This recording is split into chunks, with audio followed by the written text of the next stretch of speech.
বন্ধুরা আশা করি অনেক ভালো আছে, আমিও ভালো আছি। রুবিনা কুকিংয়ে একটা দারুণ মজাদার রেসিপি নিয়ে এসেছে চারা মাছ দিয়ে আর পুঁই শাক দিয়ে রান্না।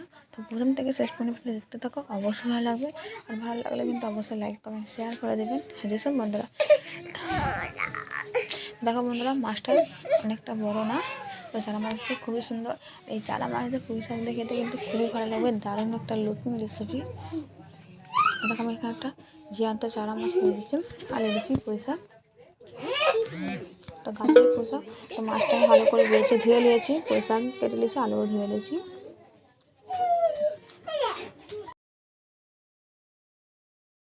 হলুদ দিয়ে মাখিয়ে নেবো। তো দিয়েছি হলুদ গুঁড়ো, দিয়ে দেবো লবণ। এবার আমি হাত লাগাবো না বন্ধুরা, উজলে মাখিয়ে নেবো।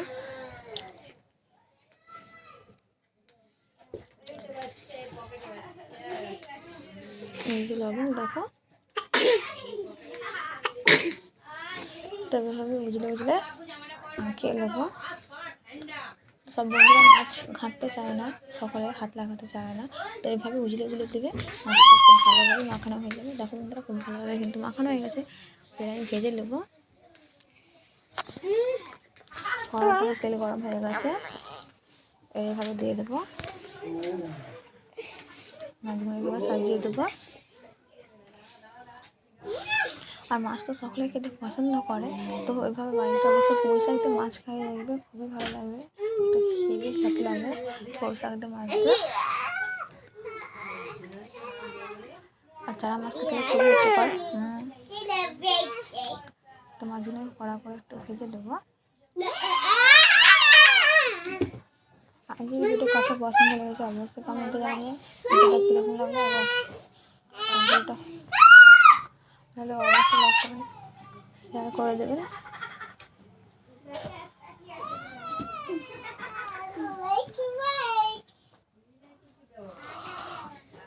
দেখো বন্ধুরা, মাছটা এক ফুটে উল্টে দিয়েছে।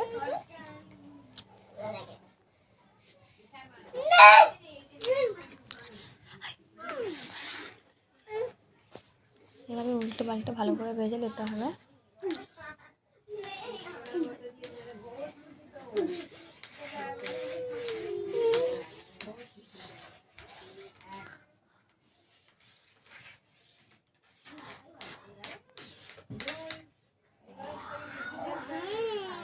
যেসব বন্ধুরা এখনও পর্যন্ত আমার চ্যানেলে নতুন, অবশ্যই চ্যানেলটা সাবস্ক্রাইব করে পাশে থাকবেন।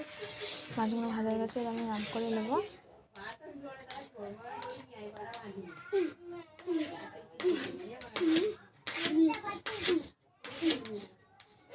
একটু বেশি কড়া ভাজা হয়ে গেছে বন্ধুরা, তো সবাই তো কড়া খেতে পছন্দ করে না, আবার কেউ কড়া ভাজি খেতে ভালোবাসে, একটু মাছ হলে।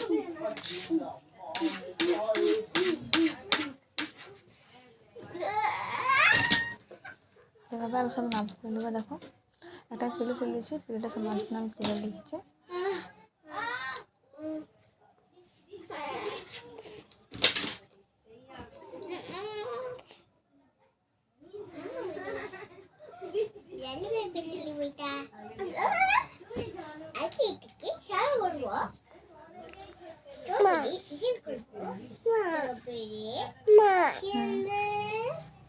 দেখো মাছগুলো ভাজি কত সুন্দর লাগছে দেখতে, এটাও কিন্তু খুবই ভালো লাগবে। একবার হলে বাড়িতে বানিয়ে দেখবেন, পুঁই শাক মাছ খুবই ভালো লাগবে। ছোটো থেকে বড়ো কিন্তু সকলেই খেতে পছন্দ করবে। তো চলো এবার শাকটাকে রান্না করে দেবো। তো পেঁয়াজ যেমন লাল হয়ে গেছে দেখো,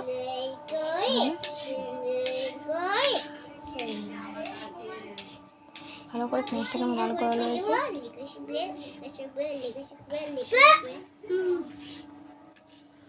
দেখো ধুয়ে রাখা শাক, ধুয়ে রাখা আলু আর ডাঁটা শাকে, তো আমি ডাঁটা আলুটা আগে দিয়ে দেবো।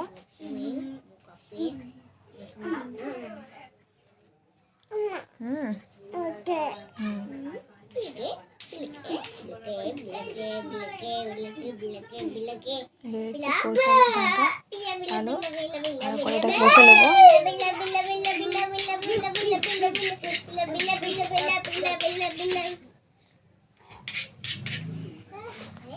ভালো করে নেড়ে চেড়ে দেবো।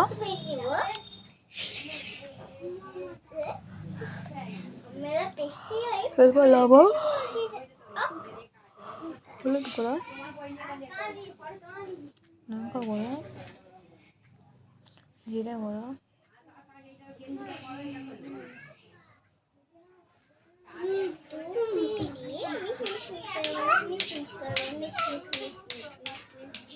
আমরা ভালো করে নেড়ে চেড়ে দেবো।